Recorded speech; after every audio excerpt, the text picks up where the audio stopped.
Hi, everyone. It's Aaron Korf, your Crossroads podcast host. Before I bring out Tom, I wanted to thank everybody for watching the podcast so far and encourage all of you to like and subscribe so you won't miss an episode.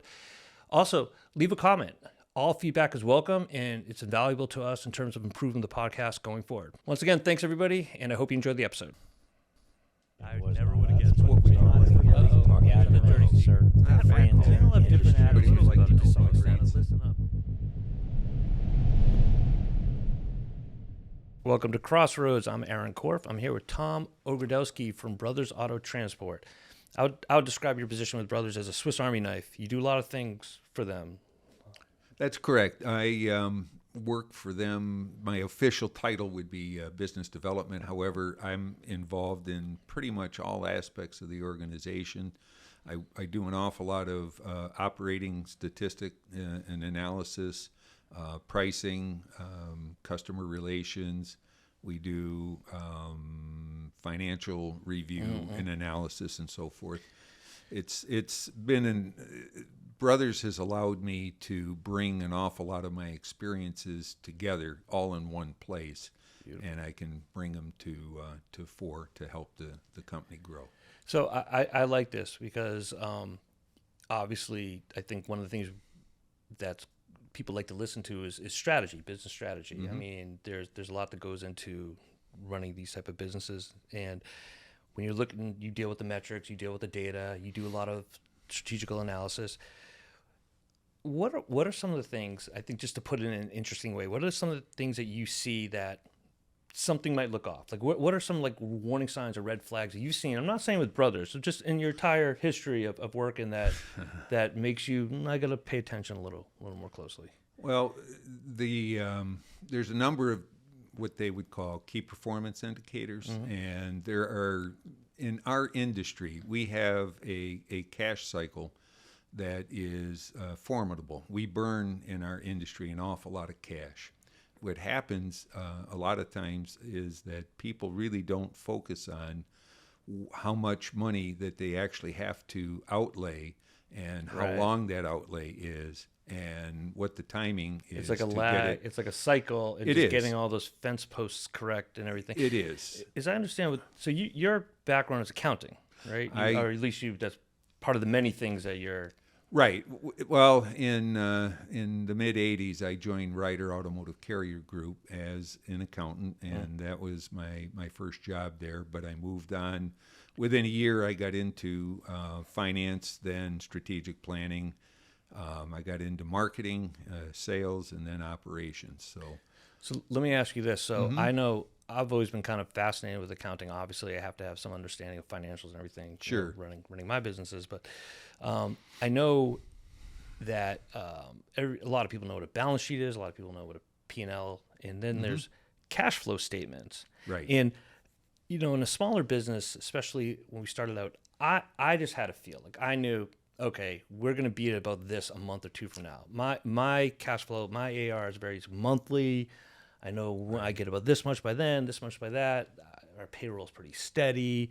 We have servers and other things, but it's nothing like auto transport. So I imagine there's some process you got to go through that's more technical. Maybe I'm totally off base here in terms of producing those cash flow statements, which I think is what you're talking about in terms of.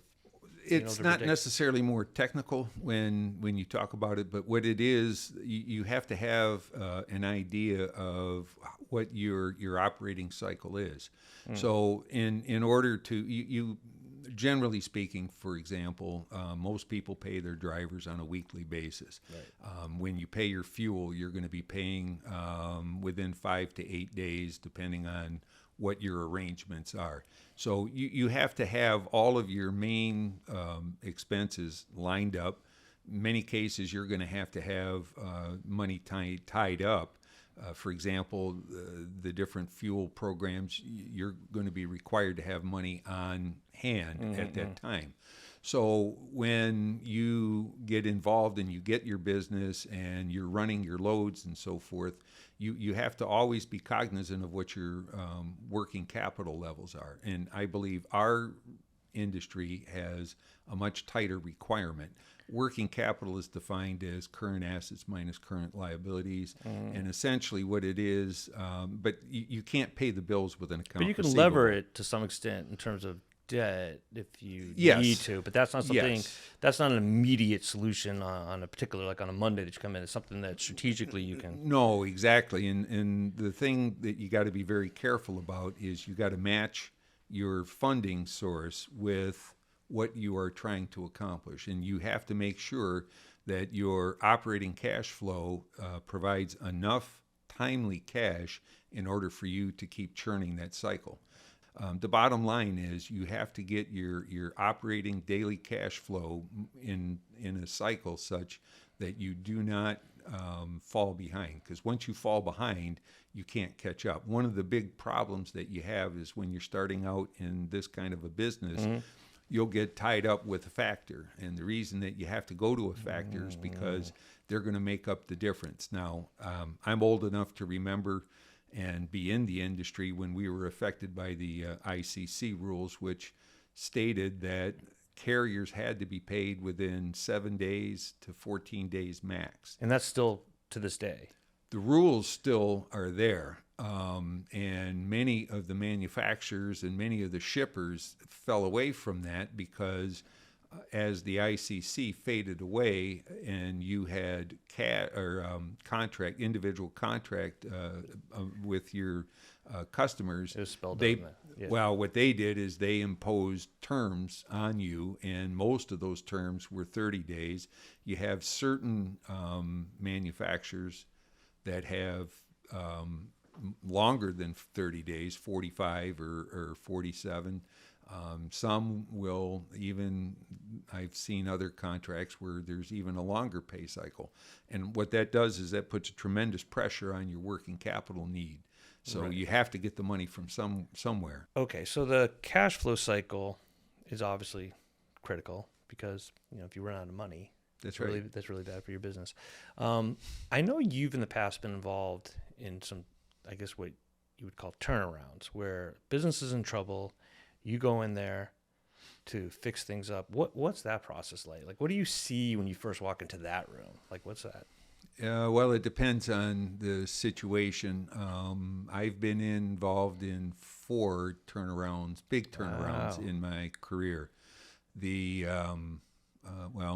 Most of them modern day, and the things that you look for are what was broken, how did they arrive at the position that they're in, and each one is unique. We had one team effort where I was part of a group that came in around 2000, and we worked on a company, and we helped bring it together, and I thought we did a very good job and set the trajectory up, and the company survived. I think you did a good job too. Well, I appreciate that. Now then there was another company where the situation was they started out in a hole. Everything starts, particularly when you have like in an acquisition situation.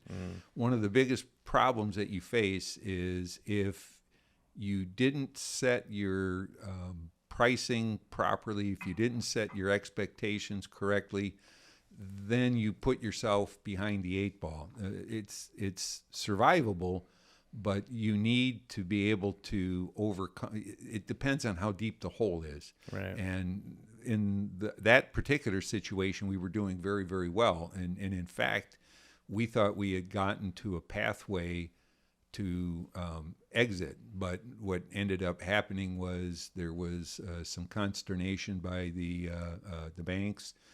They didn't get, or the customer was looking for a comfort letter from the bank. The bank didn't provide the comfort level or letter in the appropriate amount of time, so the customer withdrew their contract offer. And we went from, and this is no kidding, we went from basically the penthouse to the outhouse, and I folded up the business literally within 90 days. That's crazy. Yeah, I guess once the customer pulls out, the bank's not going to write any comfort level. No, let her no, at that no. point. The whole point was like we were trying to get the utilization of the fleet up to a more manageable level, Yeah. something that would be positive, and we didn't make it. And one other point, and this is hard because, especially for the small companies, and when I talk to people that are owners for small companies and so forth, and they say, well, how can this guy get away with this or that? And my answer is scale covers up a lot of sins. And it makes a scale can cover up a lot of mistakes or poor processes. Now, eventually they're going to flow out, and they're going to, it's going to happen. Especially in a tough market is when That's that correct. usually gets exposed. That's correct. And that in a tight market, the process accelerates. In a good time, people can hang on for a long everybody time. looks like they're geniuses. That's right. It's a process that is repeated over and over and over again. You're going to have a group of people that are going to come in.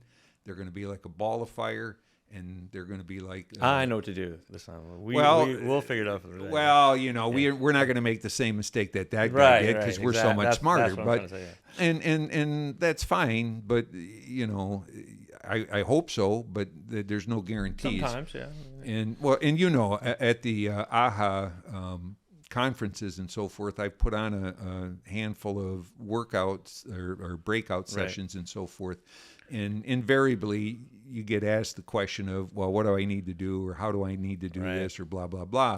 And I caution these younger people wanting to start out, it's different today. You don't have as many opportunities to make mistakes and survive. Right. So when you figure out what your goal is, what are you trying to achieve, if you're trying to get to a certain growth, or you want to get into a certain market, or whatever it is you want to do, understand that today's markets are much more difficult for you to survive. If you would have made that mistake 25 years ago, you still would have most likely had the opportunity to overcome that. Today, not so much, because the margin for error has really eroded, and things are just way different. You don't have the different avenues for funding that we did, say back in the early 2000s. When you had all these home equity and everything else was just prior to 2008, basically. Yeah. Right, exactly. You had other ways to get financing or collateral for financing that you may have today, but they're not going to give you anywhere near as much credit as you would have, say, like I say, 20 to 25 years ago. So anyway. Let me ask you this question in terms of mistakes. So I think two of the toughest things might be, well, first pricing, like getting your rates correct. And we've heard from other people about this subject. It's definitely a very important subject. And also when to buy more trucks. Yes. Talk to me about that. There's the timing on buying trucks is really, really tough. Most of the contract changes that you have do not allow you enough lead time to purchase trucks. The shipping community, and I don't mean just OEMs, whether they be your secondary market shippers and so forth, they want to turn around their negotiations, and they want to have you in a contract, and they want you started in 30 days.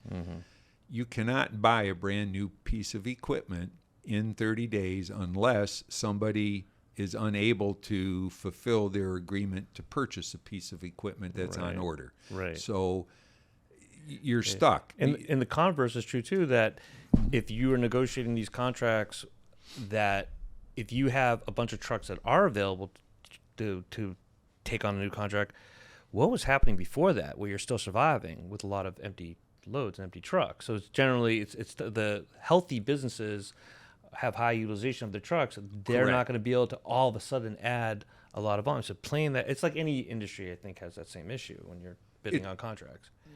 Right, and the thing is that in the old days you had a much easier time to bring the equipment piece into the fray.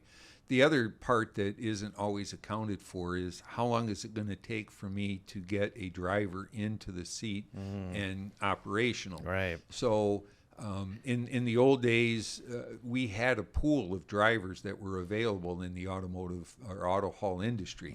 And I'm talking a long time ago. Right. I mean, I've been around for a long time. Right. There's been a driver shortage. Everybody knows about it and hears about it and yada, yada, yada. But the issue is trying to get guys that will fit into what you want to do. And the pandemic changed an awful lot of the rules, Right. because we never feared competition from outside the auto haul industry. Never worried about a guy wanting to work for Walmart or work for Old Dominion or somebody like that, because their pay levels and the demands on that job were such that you really couldn't be prosperous. Well, the pandemic changed all of that, and we were losing out to guys going into bumping docks. Our job is a very physically demanding job. I remember, you had the podcast with Dean, and he did a very, very good job of describing of what it takes to recruit a driver, train a driver, develop a driver. It's a very difficult process. It's a whole university, basically. It's a whole schooling. Absolutely, and it requires diligence, and you have to continually work at it. It's not something that you can do.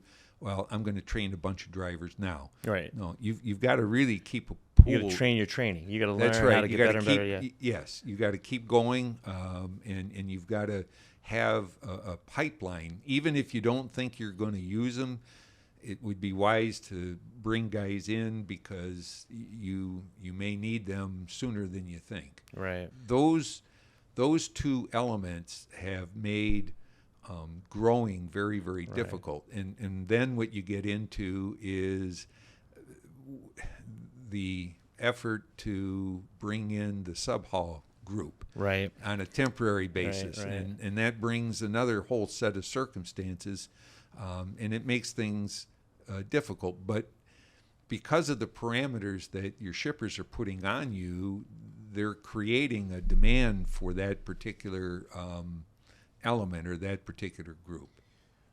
Why would anyone get into auto trips? Say something positive about the industry. So It's a great industry. Yeah. I mean,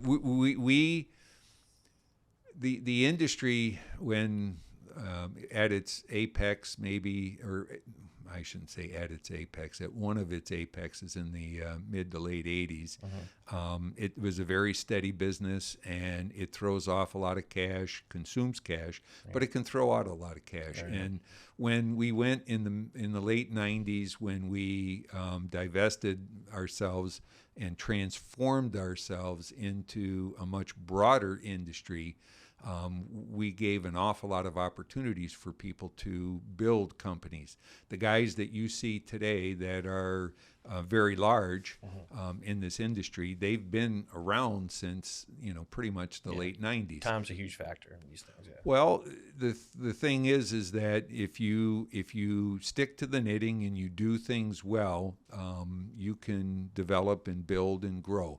The hard part is when you're a gentleman, you've got 5 trucks, 10 trucks, 15 trucks, and you want to make that leap.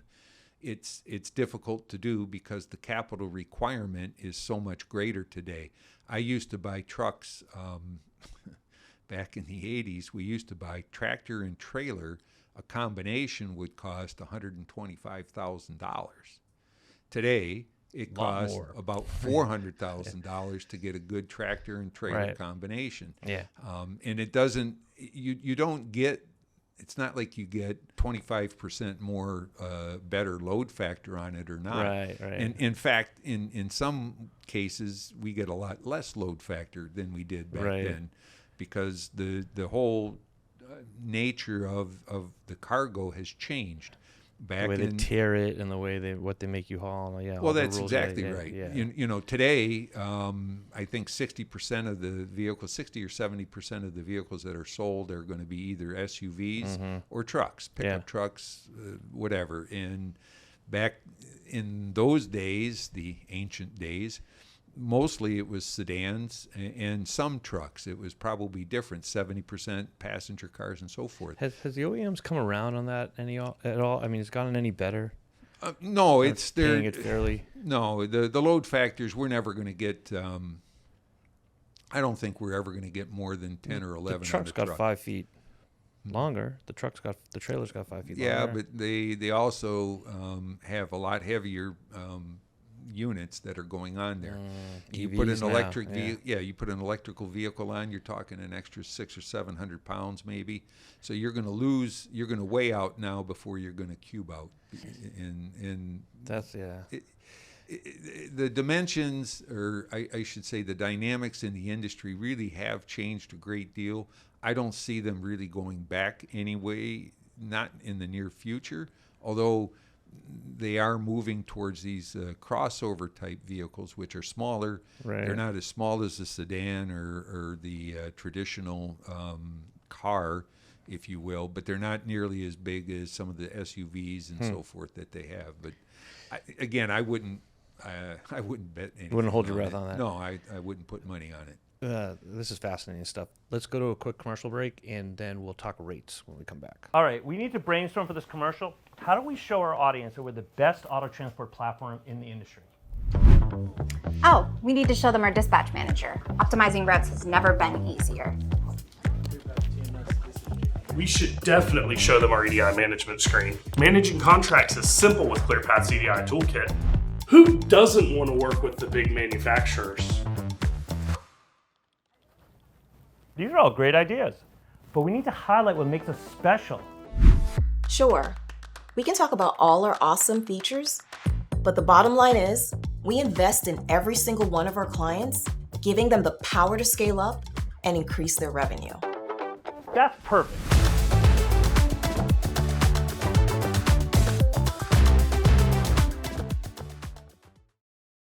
Welcome back to Crossroads. We are sitting with Tom Ogrodowski from Brothers Auto Transport.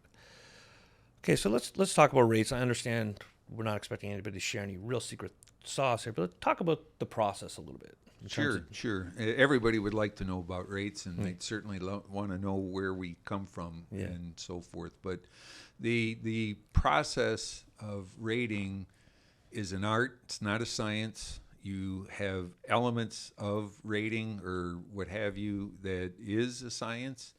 And what you have to start with in order to get yourself your rating, it is based on a knowledge of your underlying costs. And you can't develop a good rate unless you have a good understanding or a solid understanding of your costs. And for each operation, for each element of what you're trying to accomplish, there are just an incredible number of ways to go. There are people that are really, really creative when they look at stuff. And then there's people that kind of struggle with it because they're not exactly sure, where do I start? Again, going back to the AHA conferences and so forth, I can tell you that probably over the course of the last 6 or 7 years, one of the number one questions I get is, how do you rate? How do you put together a bid for, say, the OEMs or something? Well, at the end of the day, you have to look at what are your costs, how much does it take for you to run the business, and then you have to add in your markup and so forth. So that's what the overall process is. Now, how you go to get those numbers and how you grab all of that information, that's where the art comes in.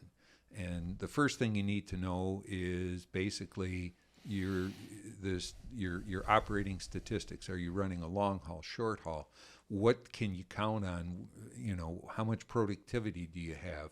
One of the things that I've kind of evolved in over time is to look at pricing and operations more from the amount of time that is being consumed.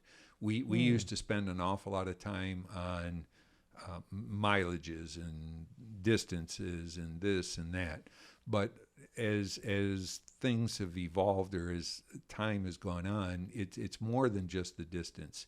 Am I going into a congested area? Am I traveling? Are my drops going to be in a place like Long Island or around Washington, D.C.? If you don't mind me interrupting, do you actually use, like, do you quantify that to an exact level, or is it just sort of a feel? Okay, this is 100 miles this way. This is 100 miles with congestion. I'm going to bump that. Absolutely. And so you quantify it, like you actually all the time. Wow, that's very cool. What we did, and again, this goes back to my days when I was at finance with Ryder. We developed models, and we tried to model every route, every activity that we would do within the context of a bid. Wow. And, way back when, my models were not that sophisticated. They're really not that sophisticated now, but I got better tools, and I got more data. And, with people like yourself developing software, I like, you give me more opportunity to develop usable statistics about where I'm at. Now, one of the things that people try to measure when they do their rating is what the utilization of the equipment is going to be, because the more you can get on that truck, the more utilization you can make on that truck.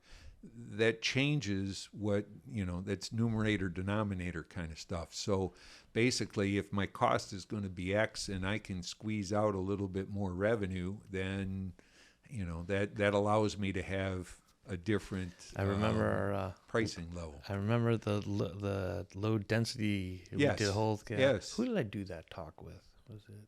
You did it with me. Yeah, that was fantastic.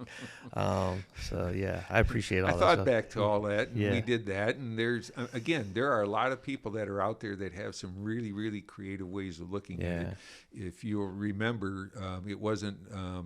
I think it was the following year I did a session with Danny Marks. Dan Marks was great. Dan Marks, he participated a little bit in the talk that we did. He wasn't there physically, but yeah. Yes, exactly. Yeah. And there are a lot of guys in this industry that have very good experiences, and it's fun if you can get us all in a place and start yakking about it, because there are elements and angles that sometimes, I thought of this and he didn't. He thinks of it this way or that way, and it's like a recipe. In our industry, with the cost pressures that are on us from all of the shipping community, it doesn't matter whether it's the new car business or the secondary business. You're only as good as the guy who doesn't have math as their top idea, because the customers will take, or the shippers will take the position that, well, if Aaron put out a thing and it's this, then I can use that as my base, because obviously Aaron's in the business. He knows what he's doing. He's hauling stuff. Well, that might be true, but Aaron runs his company a little different. Aaron has different variables. It may be that you do what everybody else does, but maybe you're not. Maybe you like to, play the roulette wheel a little bit more, and you like high risk, low return, or whatever it is. Yeah, I have a longer term approach. I have a lot of cash to burn. Whatever's going on. It could be. There's a whole lot of different elements, but the process has to start with understanding what it is that what your key drivers are, and then you try to model it. And my advice to people is, don't model for perfection, because in our industry it is not perfect, period. A lot of people would agree with that. No, but they do. And then we have the argument about what's a backhaul and what's not, and that's a totally separate argument, and we can talk about that. Well, let's talk about it real quickly. Well, I can argue give about you what's a backhaul. I always thought I thought the definition of that is pretty clear cut. No. Not at all. I mean, a lot of people think about it that way, but to people like myself, there is, in our industries, there are no backhauls, because in my mind, in order to have a backhaul, you have to have it has to be at carrier convenience, because the moment I've got to go fetch units to bring them back, it's not a backhaul. That means I got to go get it. And Right. the lion's share. Now you can have, and I've got a lot of people that are yelling at me right now. You can have A, B, C loads, Right. leg 1, leg 2, Right, leg right, 3, et cetera, blah, blah, blah. And that's all fine.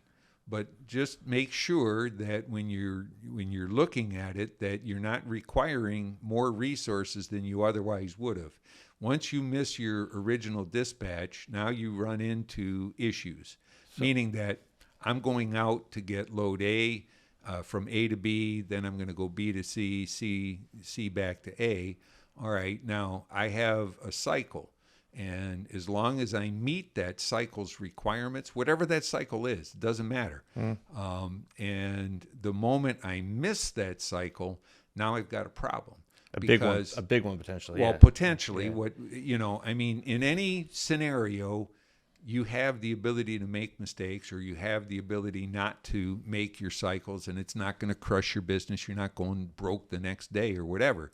But you need to know when you missed how many cycles, if I miss how many cycles in a row, or in a 5-day period or in a 7-day period or whatever I'm measuring, how many times can I miss and not run myself and not make up for that loss?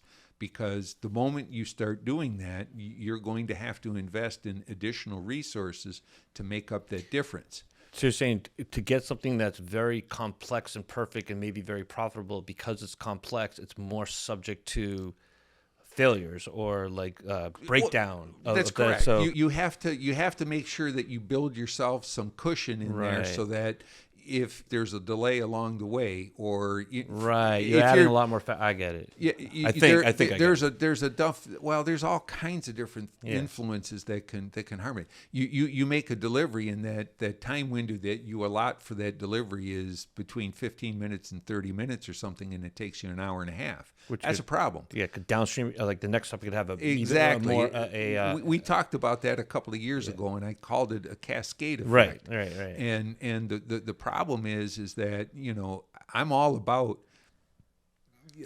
giving. I mean, if I can afford to give a discount for something that I am gaining, Right. I'm okay with that. But Be careful of how much you're really consistently that's right. gaining Exactly. with that. Yeah, make efficiency. sure that you cover yourself, because, and maybe I'm just a low risk kind of guy. Yeah. I mean, I'm not the kind of guy that's going to go to Vegas and Yeah. start, rolling dice Yeah, all night. and I get it. Neither am I. Yeah, so I understand that but philosophy.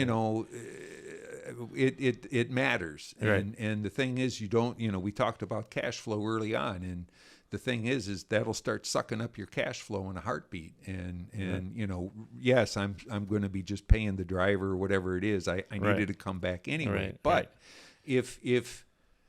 if you are going to require more resources to end up handling that level of traffic, and you haven't priced it exactly the way it needs to Right. be, then you've changed your leverage on that, and you're going to have a problem. Sounds like there's a lot of imperfect elements in the quest to be perfect.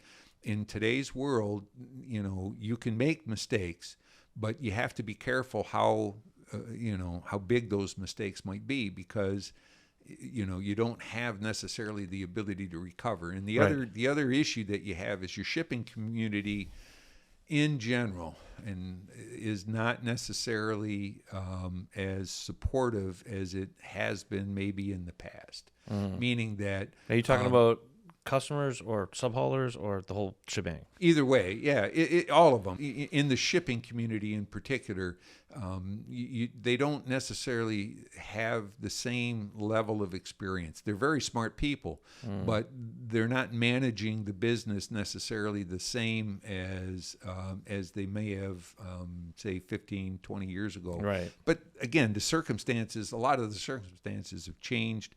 When you arrive in a logistics position today, whether it be for a secondary, whatever, it could be just a stepping stone. Whereas when I first came into the industry way back in a long time ago. It was a career that people made, and there was a definite path. Right. They came up, and they had a lot of boots on the ground type of experience at the field level, at the operating level, so they understood the ebbs and the flows and how the trucker needs Less to sympathetic, you feel now. Well, I wouldn't say that necessarily sympathetic. It's just that the way the jobs have been created and the way the corporations have them, because most of the activity today is been rolled up to more or less corporate type functions, whether you're talking about somebody like a Carvana or a CarMax or AutoNation or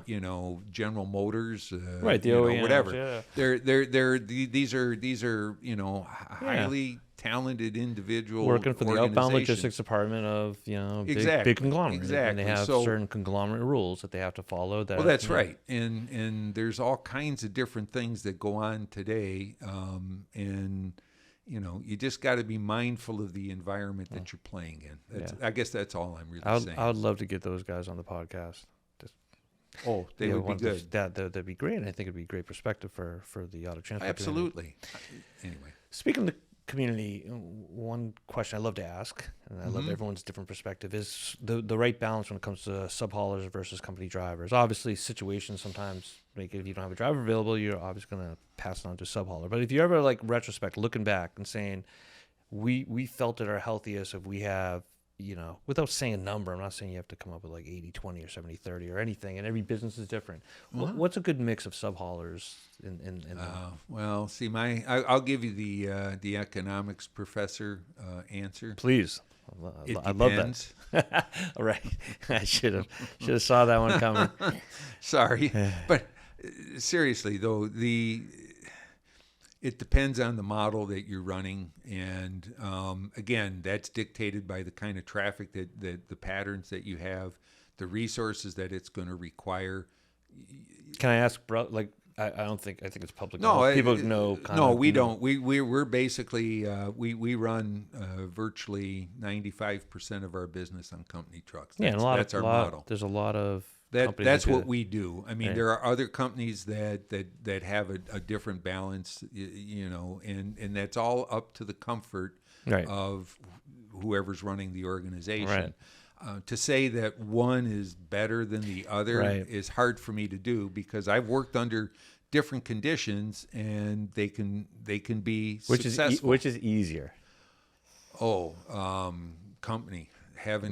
Running a company-based model is again, now easy is. I mean, for you it's easy. For somebody else, that doesn't have the same institutional knowledge as you, it might not be as easy. Well, the thing is that it's the management of the resources. To say that it's easier or more difficult, it's just the way you go about it is different. You have different. When you work with sub-haulers, you have a different set of parameters that you have to work with.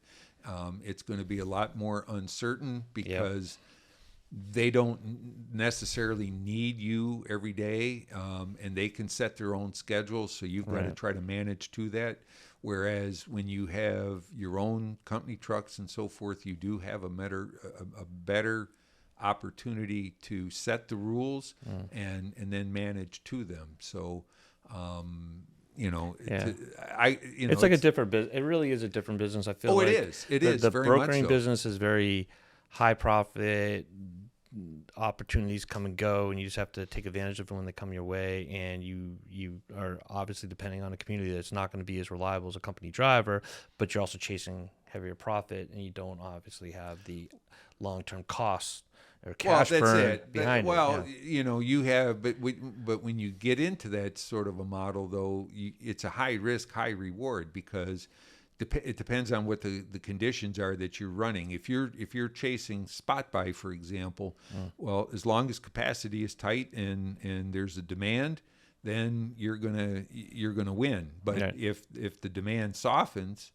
then it's going to drop and you're going to go. From what I understand about the business, it is when it rains, it pours. That's but correct. then the rest of the time you're in a desert. It's like you just have to That's correct. wait through those dry periods, and then That's correct. And again, one of the things that distinguishes our industry is we can have long winning streaks, and then when we have a losing streak, they go south. It's in a hurry. Well, you go back to the 2007, 2008, 2009, 10.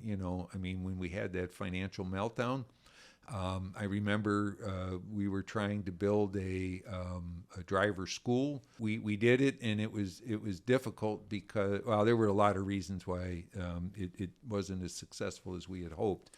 But again, this was an idea I thought I had and I was going to be able to make, and I got laughed at because when my timing was, I'm coming out in 09 and 10.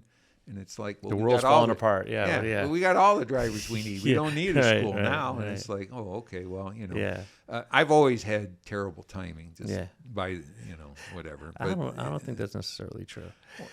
So this part of the podcast, we like to have ChatGPT ask you a question. So we prep it beforehand, but I will tell you what we asked, what we told ChatGPT about you, and what question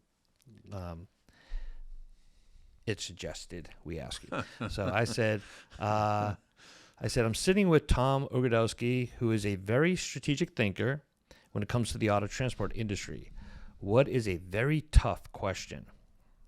Watch out, it's going to be very tough. What is a very tough question we could ask him to elicit some of his most advanced knowledge? So ChatGPT said, for Tom Ogrodowski, consider asking a question that challenges him to forecast and navigate complex industry shifts. So here's the question, straight from ChatGPT's mouth. As electric and autonomous vehicle technologies advance, how do you envision the role of traditional auto transport evolving, and what strategic shifts would you recommend to position a transport company as a leader in this evolving market? Well, that's a good question. Chew on that one, Tom. The way the market shifts, we actually have been afraid of autonomous vehicles for several years, and the fear being that, well, then they'll just have the cars drive from origin to destination. Now, now if you want to get legal, there's a lot of problems with that because you can't sell a brand new car with more than X number of miles on it. However, there's nothing that says that those rules can't be changed. So that would be, in my mind, that would be a big fear. We would have to know what the economics would be of them just distributing their cars that way. The argument being maybe auto transport at some way future date can't survive in any of the sense that exists now. It'd be totally. It would be. We would be totally revamped in terms of that. And here's an interesting twist. What a depressing question, ChatGPT. I'm gonna train it to not ask these sort of things. The thing about autonomous is that there is a movement with autonomous trucks. And one of I've had some friends of mine in the industry. We've talked and kibitzed about, what would that do to us? And the conclusion I think we have is, I see autonomous trucks entering our industry, but I don't see it going to destination. I believe that these trucks would be moving from point A to point B, but they would need a human to take it the final mile, because you just can't navigate the. None of the you can't create the kind of knowledge in a software package to try and maneuver that kind of a rig and then try to get the vehicles off. So, but I think it's very realistic. I think it would be actually potentially very good for our industry if we could take the long haul portion of the move out and just have guys where your value really is understanding how to unload, getting them on and getting them off. That's where our guys really, why not? That's where the value. That's where a lot of the value add is.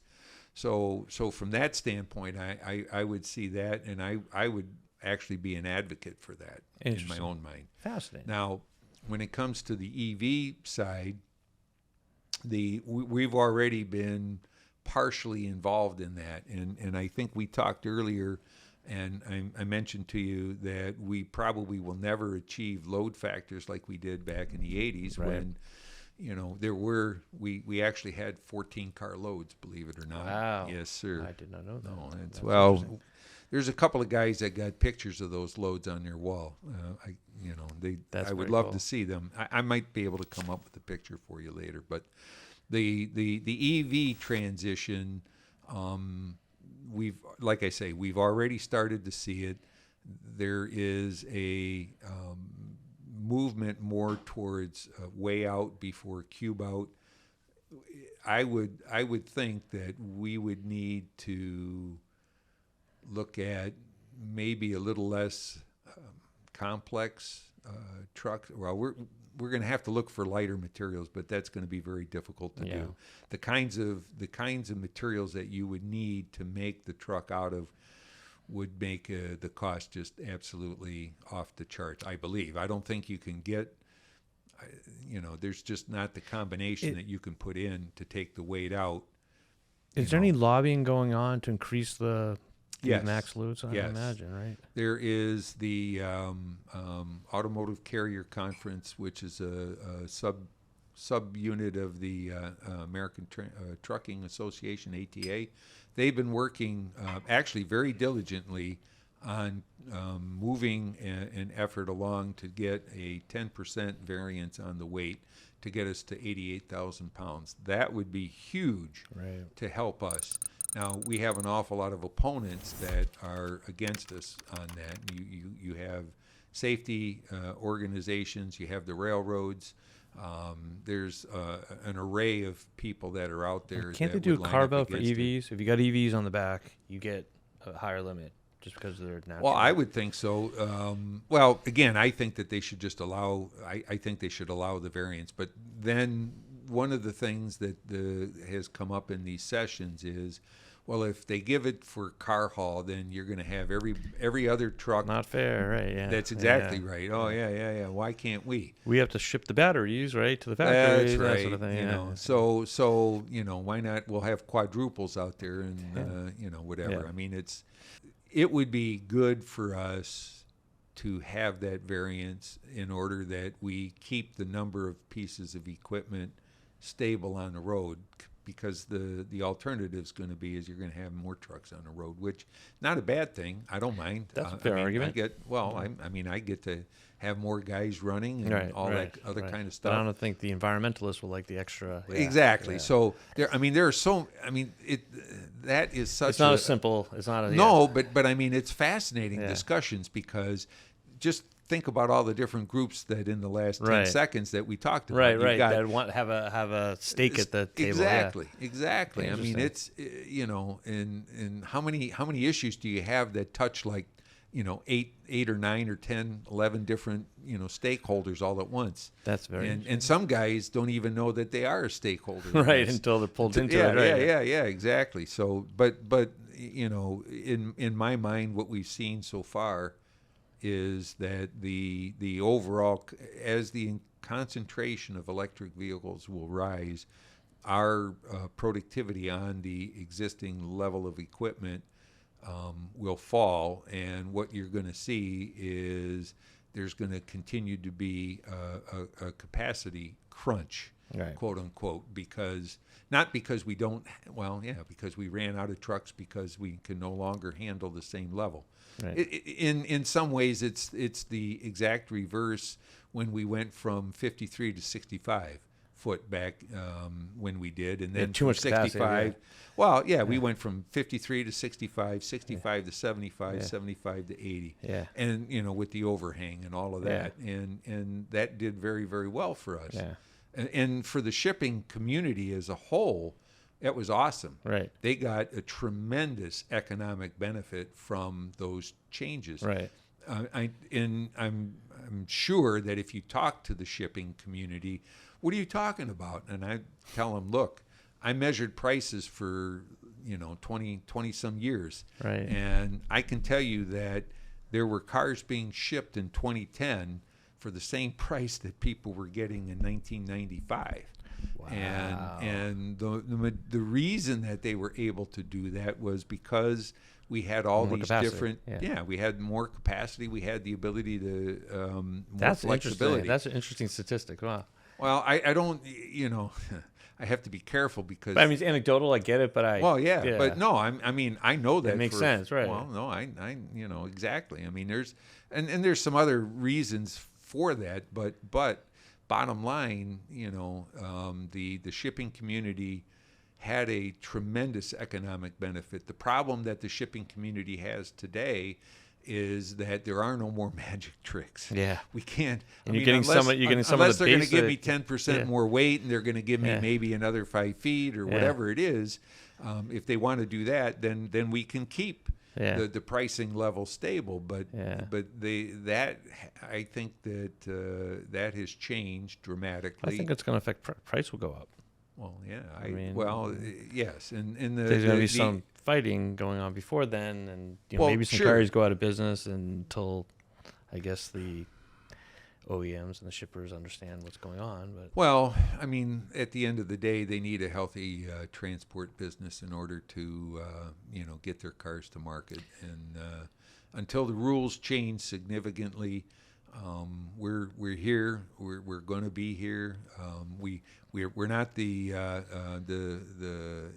shiny ooh, wow, what a business like we want West to Coast, invest. Silicon Valley. That's Columbus, right. But, Yeah. We're the backbone. very opposite of all of that. We're we get grease on our hands and things like that. So. That's why I love this industry. And on that note, I want to thank you very much for coming on the podcast, Tom. I really appreciate your time. Shalom and I consider you a very, very close friend, and thank you for doing this. And it's been a pleasure. It has been my pleasure. I'm just happy that I'm honored that you picked me to come to visit, because I am a very, very passionate person about this industry. I joined it 40 plus years ago, and I enjoy it. I enjoy it a lot, and I want to see it succeed. I want the industry as a whole to be very, very successful. So, excellent. Anyway, thank you again. I appreciate it. Thank you. You again, and Tom. Shalom. I appreciate it. And with that, we'll say goodbye to everybody. Thank you for watching another episode of Crossroads. Bye, everyone.